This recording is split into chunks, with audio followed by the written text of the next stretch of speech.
¿La gente qué? ¿No llega o qué pasó con ellos? Ya es buen rato. ¿Quién sabe? ¿Quién sabe? Te les voy a volver a mandar No, el link. el tema es estructuralismo genético. Mientras búscate una definición de estructura. Ok. Voy a mandar hasta el grupo el link para que pues, entren ahí, porque a algunos se les complica entrar a la plataforma, creo. Ah, sí. Creo que sí. Ah, porque no hay- Entonces, estructura, ¿verdad? Sí, lo que llegan. Estructuralismo genético, ese es el tema de hoy día.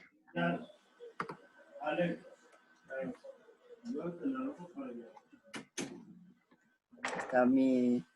¿Se acuerda de mi hermano? Sí, ahí está Poché. Ahí anda. Ahí. Sí, está bien chis. Dile que traigo la de León. Que trae la de León. Ah, guácala, ¿cuál León? Quiero que me los guarden eso, ¿eh? Sí, al chile guacala. Oh, ¿Cuál León, Vilchis? Aquí pura revés, Vilchis. ¿Qué pasó? Como que León, Nah, tampoco Pumas, bájale un buen. carnal. O sea, estamos Ser naco hablando, debe ser naco siempre. estamos hablando que presumen lo mismo, 7 campeonatos y un bicampeonato en torneos cortos, o sea, presumen lo mismo. Poché, Solo falta que León le gane al Real Madrid y ya. estamos buscando una Y definición. que tenga a alguien canterano como Hugo Sánchez en sus filas. Pero A la verga, ¿quién necesita un Hugo Sánchez cuando has tenido un Chicharito? Ándele. ¿León? No, Chivas. Ah, ok. Pero está como nadando, ¿o qué? Parece que está como en... No sé cómo explicarlo, como si hubiera un Así ambiente ahí es, de estoy película Y nadando. de luego, terror. y luego Hola, profe. es bien presumidilla porque no tiene luz y tiene una lámpara así como de tipo TikTok que le alumbra, por eso se ve brillosa. Uy, tú, hasta presumida. Bueno, Estamos ya. buscando una definición de estructura. Definición de estructura. Definición de estructura. Es que el tema es estructuralismo genético. Yo tengo la definición de la RAE. A ver qué dicen los demás. El tema es estructuralismo genético. Entonces, vamos a ver primero qué es una estructura. Para para definiciones creo que es muy confiable la RAE, ¿no? La Real Academia Española. Ah, ¿cómo dice? Dice, estructura, disposición o modo de estar relacionada a las distintas partes de un conjunto. Sí, sí, las partes de un todo. Muy bien. ¿Qué más, Poche? Pues sí, ¿no? Me imagino que como hablamos ahorita, por ejemplo, de fútbol, pues cómo por ejemplo, está estructurado un equipo de fútbol, pues tiene directiva, entrenadores, ¿no? Jugadores. Me imagino Así que es. por ahí va, por ejemplo, también. Sí, Sí, se engloba. lo que pasa es, como el tema es estructuralismo genético, pues había que ver qué era una estructura, ¿no? La palabra genético tiene la raíz de griega, de ahí viene génesis, genes, genealogía, Principio, así es, principio, origen, entonces, estructuralismo genético, ¿no?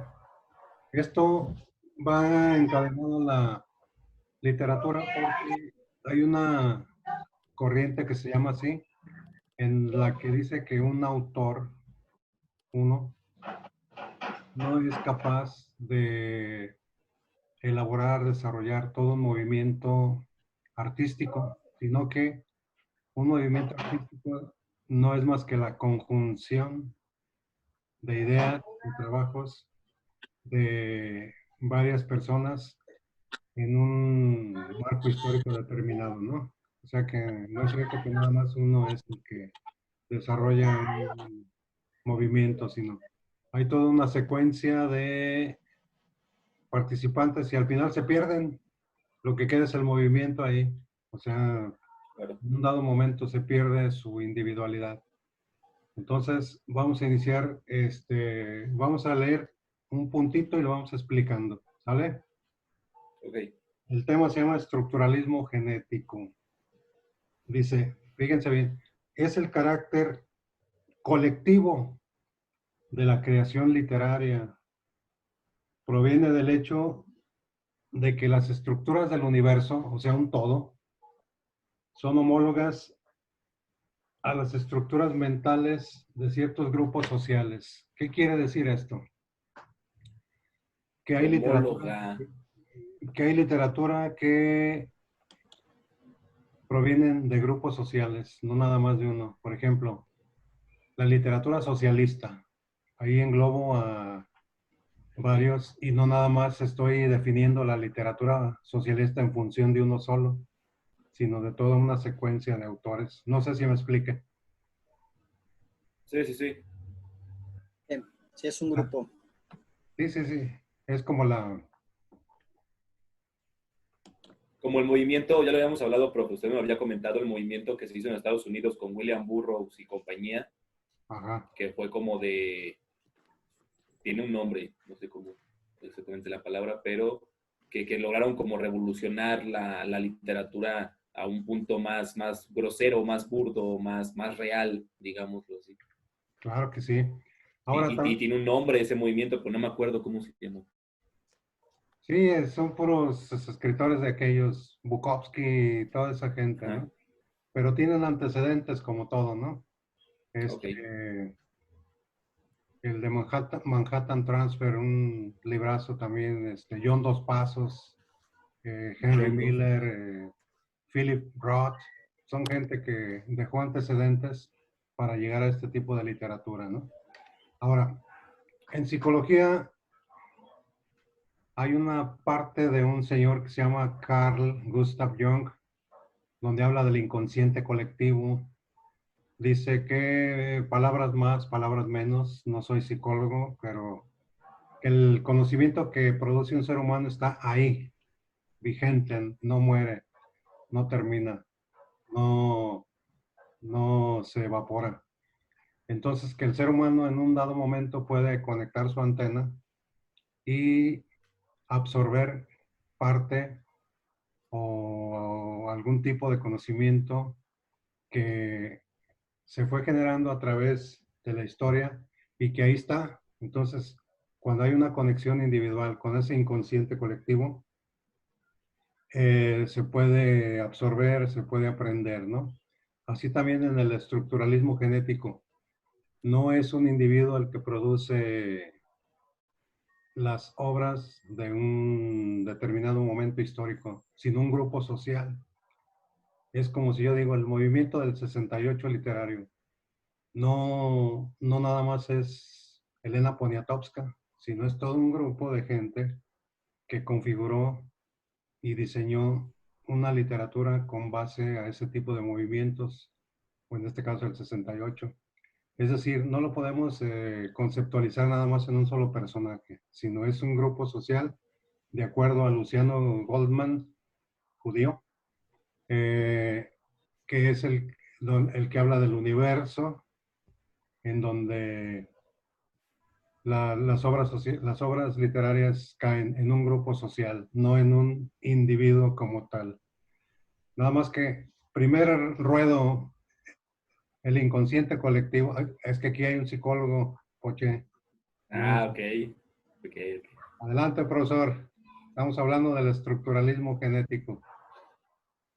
Sí, bueno, esta parte se integra perfectamente bien, es decir, el lenguaje como un acto común, ¿no? Como algo que se comparte con todo un grupo social en una época determinada y que tiene ciertas cuestiones. Es decir, el lenguaje no solamente es un acto, decirlo, simbólico en términos concretos, sino también es una forma de hacer el mundo y de construirlo en un acto conjunto, por decirlo de alguna forma. Esto implica que así como de forma individual hay cuestiones inconscientes que están ahí, que no sabemos cómo, de dónde vienen, etcétera, etcétera, en el desarrollo de la historia de la humanidad también habrá hechos que estarán ahí presentes y que se van a manifestar. Esto implica, por ejemplo, o no lo decía en términos concretos, de ciertas ideas, de ciertos mitos se repitan a lo largo de las diferentes culturas de la historia de la humanidad, en diferentes lugares, en diferentes épocas, con diferentes circunstancias. Y entonces, detrás de ello hay un inconsciente que a través de ciertos mitos, de ciertas ideas, descubra ciertos rasgos que son inherentes a todos los hombres, ciertos miedos atávicos, comunes, ciertas cuestiones que explican al hombre como tal. Eso implica que el hombre seguirá siendo hombre hasta el fin de los tiempos, porque habrá algo en común de ese individuo en su origen hasta el final como tal. Yo no sé qué dije, pero por ahí. Sonó bien, sonó bien. Cristian, gracias, profesor. Es como decir, el fútbol mexicano es mediocre. No quiere decir que todos sean, sino que se engloba un universo, ¿no? O sea, hay jugadores buenos, Sí. hay malitos, hay troncos. La porra del Pumas es grillera No y se baña. anarquista. Ah, no, perdón. Respeto, máximo respeto, a todos. No, lo que quiero decir es que ahí se engloba, pero no todos actúan como tal, ¿no? Decía ¿Es Goldman, Cristian? decía Goldman que la vida del hombre es tan breve y tan corta que no puede crear toda una estructura mental como para influir en una realidad y que sea susceptible de crear todo un movimiento, toda una corriente, ¿no? Es decir, debe haber una concatenación, una unión de varios autores, intelectuales, escritores y demás para poder crear todo un universo que en el mundo de la literatura, en este caso, le llamamos movimientos, ¿no? Movimientos artísticos. Un solo hombre no puede, bueno, es más, ahí va como pregunta. Un solo hombre puede influir para que nazca un movimiento artístico o es necesario la conjunción de ideas de varios. Es una pregunta directa. Sí, no, porque un solo hombre puede crear todo un movimiento o hay que unificar criterios para que se pueda dar como tal. No, porque la unión hace la fuerza. O sea, no, entonces sí se requiere de pues un grupo. Sí, pues para la retroalimentación es importante para generar todo Y por esto. ejemplo, en nuestros tiempos, si nos juntamos 10, en un ejemplo más burdo, tendremos más likes en internet, si así lo quiere ver, entonces tenemos más seguidores. En vez de solamente si participara uno, si somos los 6, pues ya tenemos una capacidad más grande de seguidores, por ende más interacción y por ende podemos hacer algo y somos escuchados, somos tomados en cuenta porque ya creamos algo. Sí, otra pregunta directísima antes de que el profesor conteste. Dice Goldman, uno de los estructuralistas genéticos, un solo hombre no puede crear un universo, todo un universo. Su vida es breve, corta, limitada. Para crear todo un universo y una estructura real, se necesita un grupo social. Profesor, segunda vuelta al ruedo. Sí, bueno, hablando de estas cuestiones, y entonces hablaré de una cuestión simbólica, de una analogía. Los actos de comunicación individuales son como hilos. Uh-huh. Los vamos uniendo. Unos van en un sentido, tienen cierta cuestión, cierto acomodo, otros van en otro sentido. El acto comunicativo de alguien más va a unir un hilo en otro sentido y al final lo que tenemos es un texto, es decir, un textil, una prenda que está formada por hilos individuales, pero que juntos armarán un texto. De ahí, de hecho, la palabra texto y textil tienen el mismo origen. Uh-huh. Algo que se arma con hilos, con individuales. Lo mismo en el acto de comunicación. Cuando nosotros hacemos el acto de comunicarnos con alguien más, usamos conversaciones que son como un hilo. Y esa persona va a entretejer también su hilo. Y alguien más lo va a entretejer, pero tiene que haber algo que le dé coherencia, algo que le dé sentido. Porque si esos hilos van en desorden, no nos vamos a entender y no vamos a armar nada. Y vamos a construir, por ejemplo, una camisa, un pantalón. Estoy hablando de una cuestión analógica. En ese sentido, la respuesta que yo le daría de forma general es que para estos señores, la vida humana es tan pequeña que estos hilos son pequeños trozos, pero que se van hilando a lo largo del tiempo para formar un textil completo, lógico, integrado, y que va como hilvanando a lo largo del tiempo ese individuo social que se llama humanidad, pues, por decirlo de alguna forma. Pero estos hilos tienen algo en común desde el primer hilo que se armó hasta el último. Tienen ciertos símbolos que se repiten y que le dan coherencia, el uso de ciertos colores de manera preferencial, ciertas formas. ¿Por qué? Porque nos comunicamos como seres humanos. Eso nos hace tener algo en común entre todos a lo largo del tiempo. Bueno, más o menos, no sé si me voy a entender con esta analogía del texto. Claro que sí. ¿Algún comentario, Alexis? Estamos hablando de que la vida del hombre es corta. Silvia. Es que me acordé lo que ahorita dijo el maestro Chico, que ahorita se está utilizando mucho eso del hilo, como en redes sociales, de que dicen, o sea, como de cualquier tema del que quieras, abro hilo y ponen, por ejemplo, una imagen de un hilo, abro hilo de tal cosa, de tal tema, y toda la gente empieza a comentar, o sea, pero que sea como lógico del mismo tema. Y me acordé, pues, de eso. Se llaman hilos conductores, ¿sí? Un hilo conductor. Te va conduciendo a determinada situación o punto. Dice don Goldman que las obras que se escriben tienen que ser homólogas o relacionadas con el grupo social. Sí, ha habido grupos de escritores.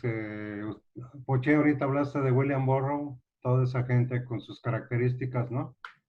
Y ha habido grupos que son grupos sociales que se caracterizan por su idiosincrasia al escribir, y la literatura nos da muchos ejemplos de ello, ¿no? De grupos sociales literarios. A veces olvidamos al autor, pero nos viene a la mente el grupo, ¿no? La generación del 98, literaria. Fue una generación que trascendió la España de aquellos días y bla, bla, bla. Esta generación, etcétera, etcétera. Y cuando nos acordamos, caray, ¿quién conformaba esa generación? Pues creo que Pío Baroja, Miguel de Unamuno, los hermanos Machado, etcétera, ¿no? La Espiga Motinada aquí en México hizo mucha mella en la literatura de izquierda, allá por el sureste de nuestro país.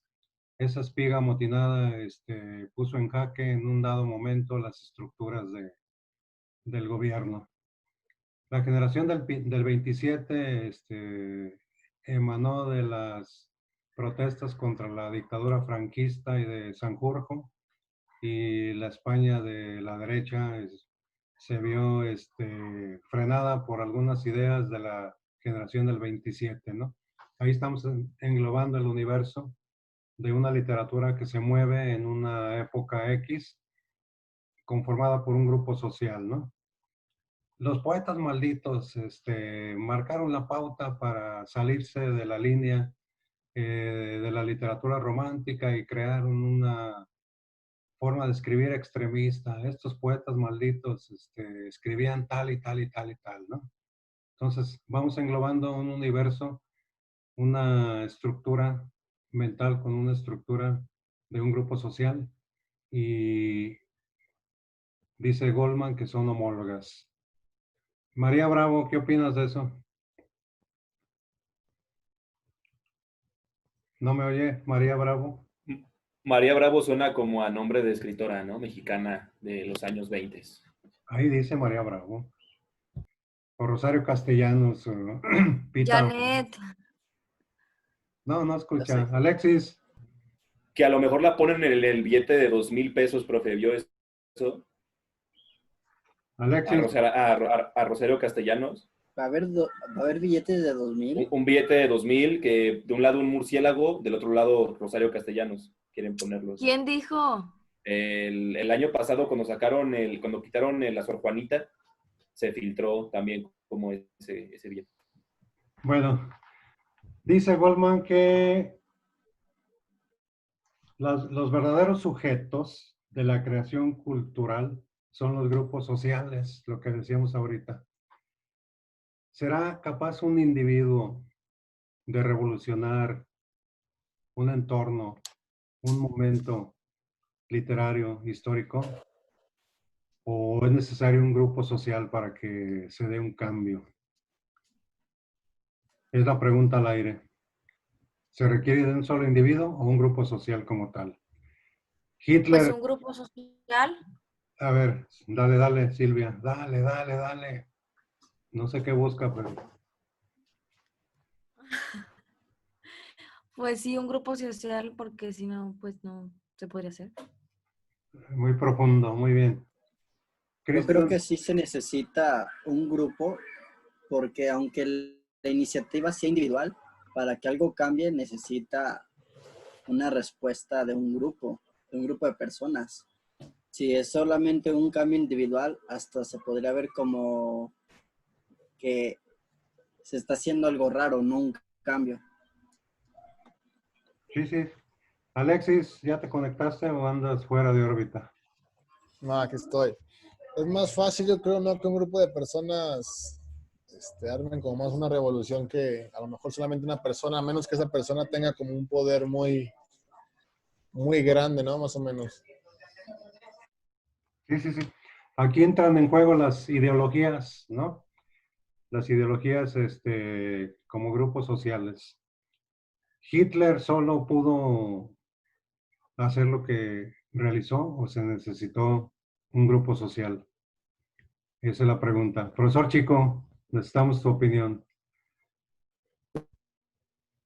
Estaba ahorita tratando de acordarme el nombre de este escritor y crítico y demás francés del final del siglo XIX, que tiene un librito que se llama Van Gogh, el suicidado de la sociedad o algo así, me parece que se llama, y que es mucho el argumento en este sentido. Es decir, ¿por qué Van Gogh apareció y por qué se suicidó y la sociedad fue quien lo suicidó en términos como de argumento? Y me parece que va en este sentido. Es decir, aunque Van Gogh cambió la historia de la pintura o Rimbaud cambió la historia de la literatura, que son luego personajes que de forma individual no fueron comprendidos hasta mucho tiempo después, pero al final de cuentas son producto de este mismo hecho social, nada más que va como en la negación de lo que aparentemente este grupo social anda buscando. Y yo siempre he creído que es un hecho complementario que se niega muchas veces, ¿no?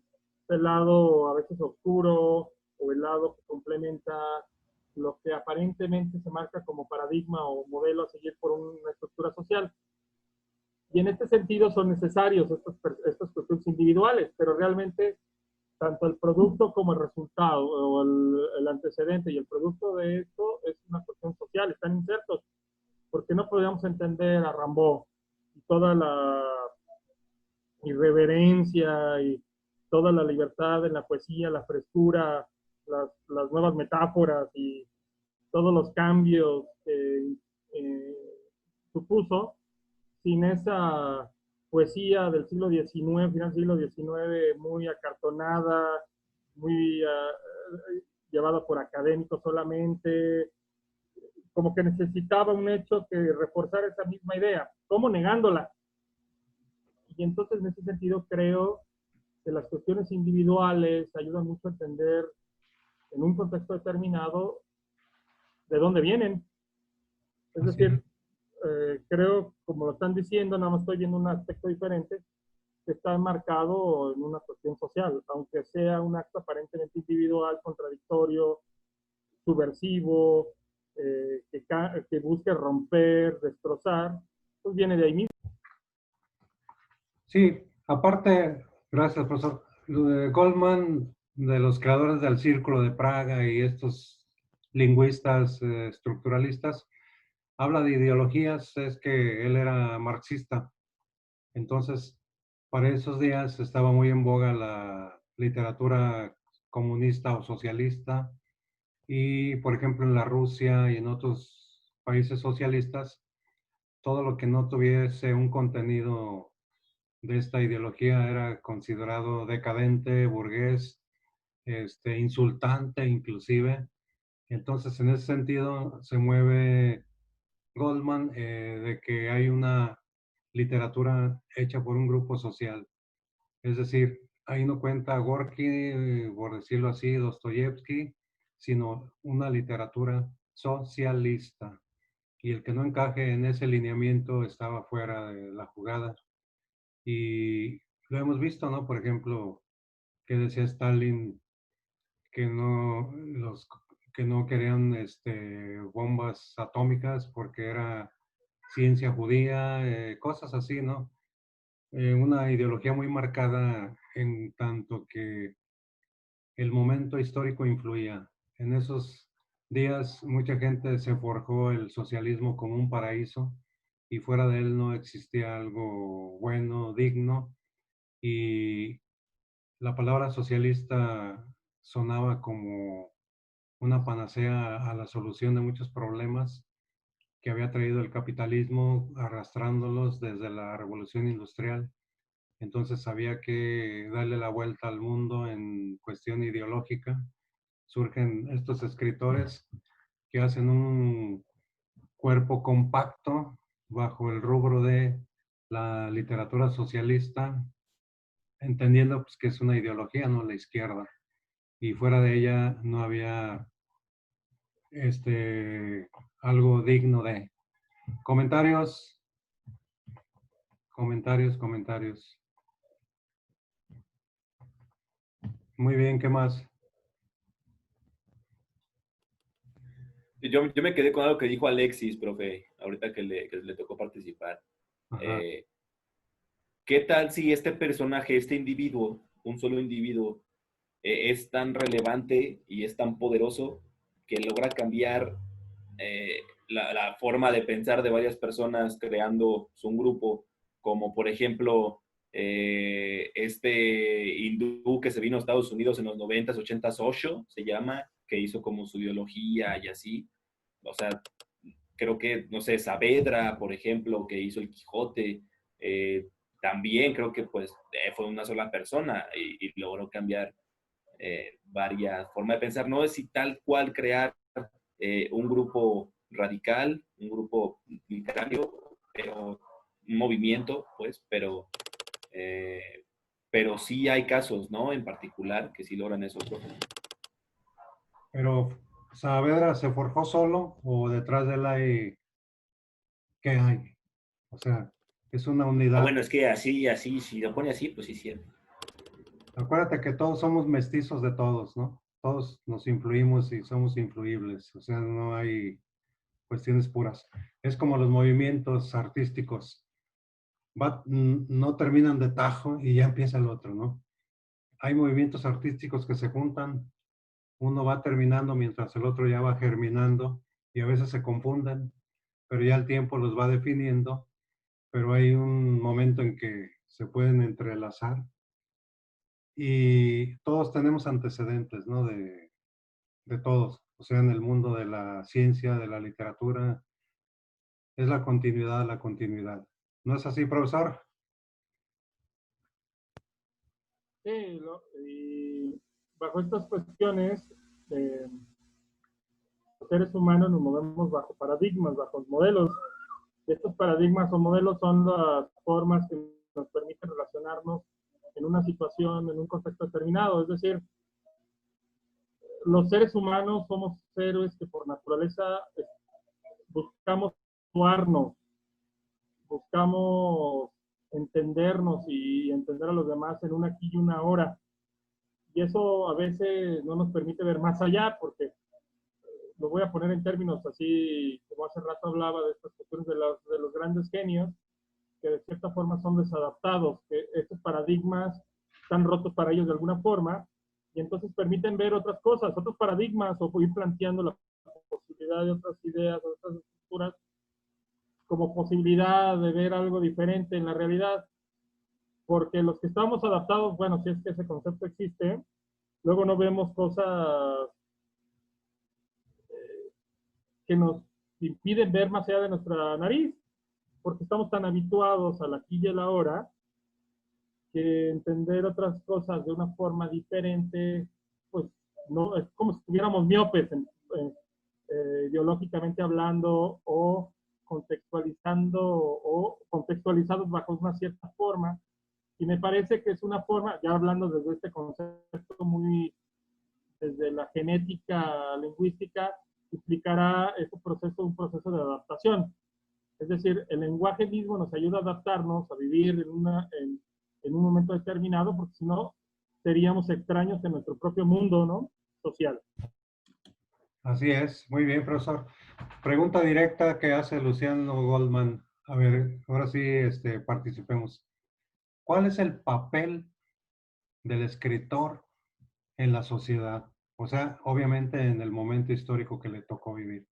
¿Qué papel juega un escritor en la sociedad? Respuestas.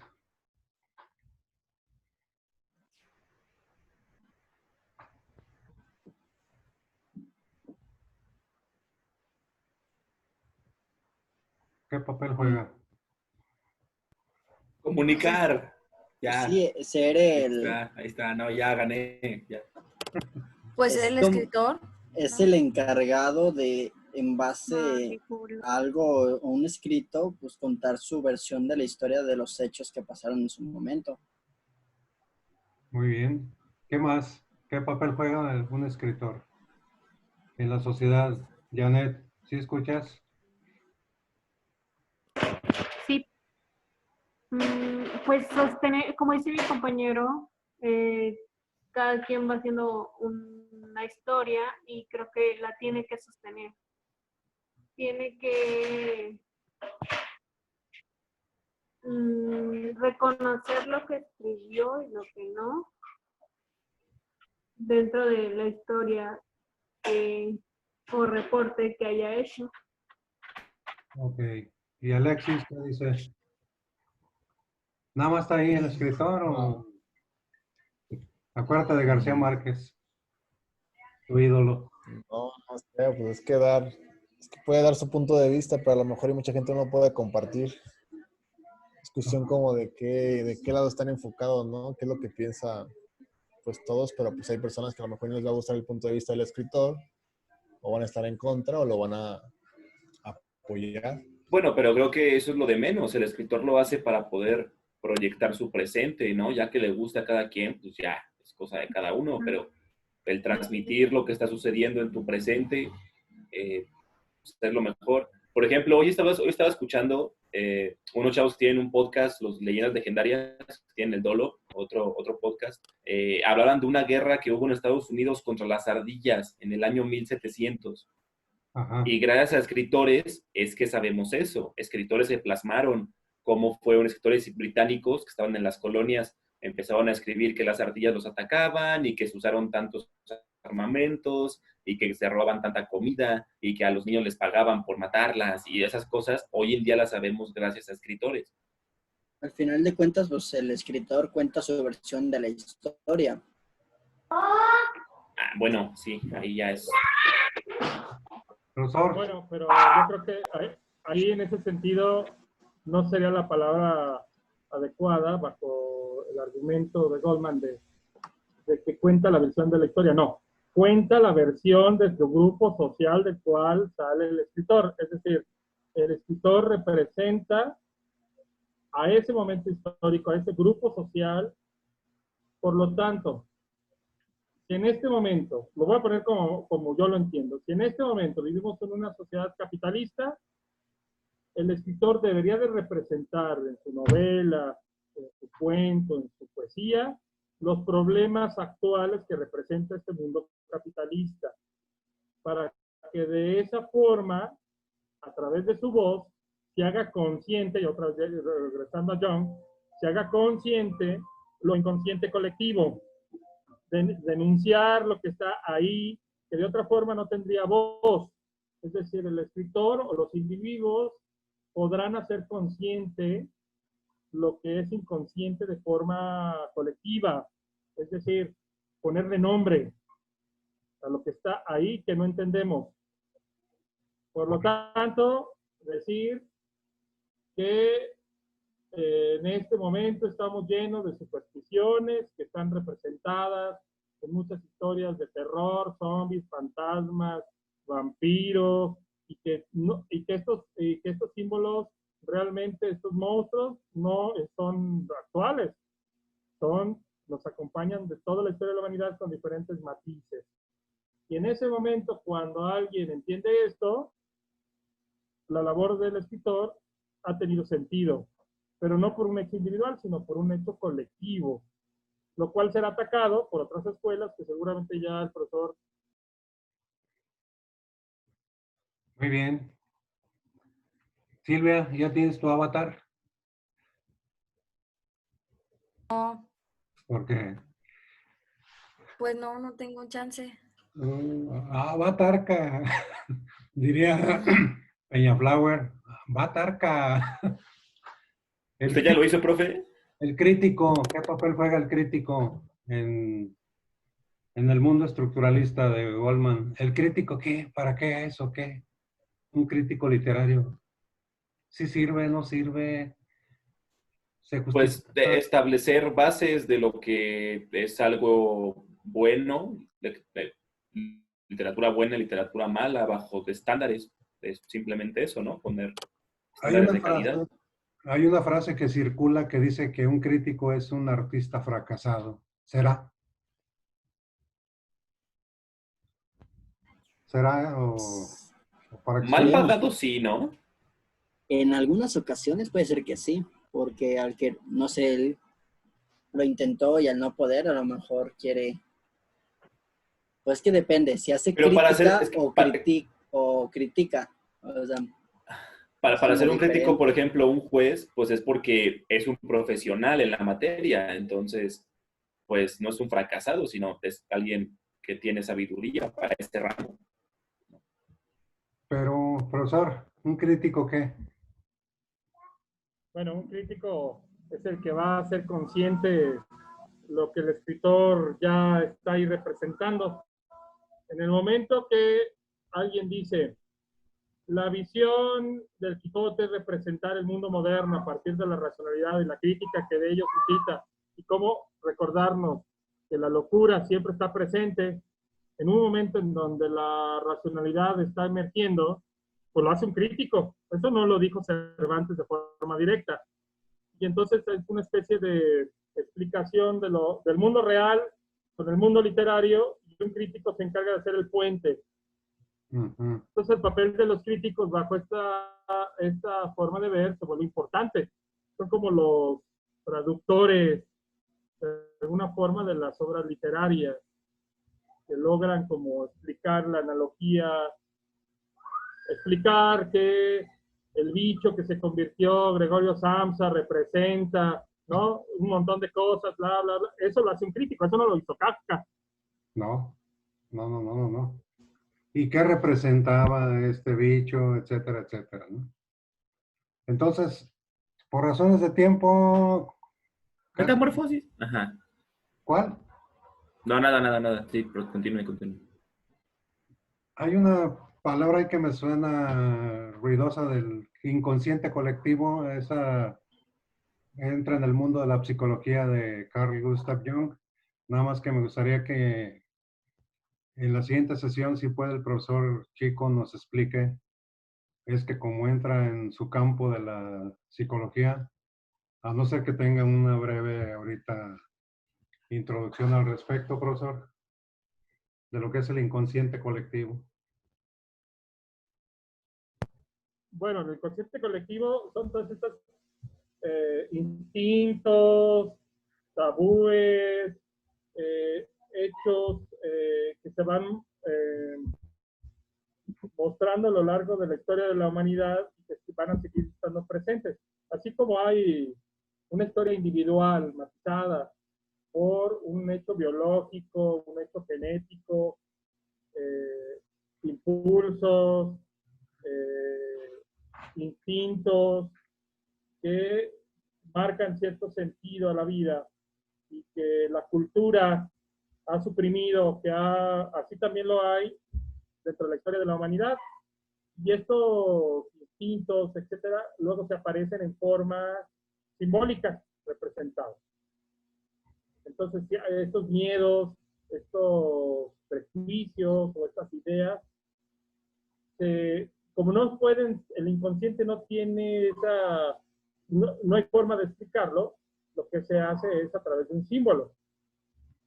Entonces, hay símbolos que yo acá va a decir son universales. Cualquier hombre de cualquier época, de cualquier parte del mundo, los va a manejar o los va a trabajar. Esto es más complicado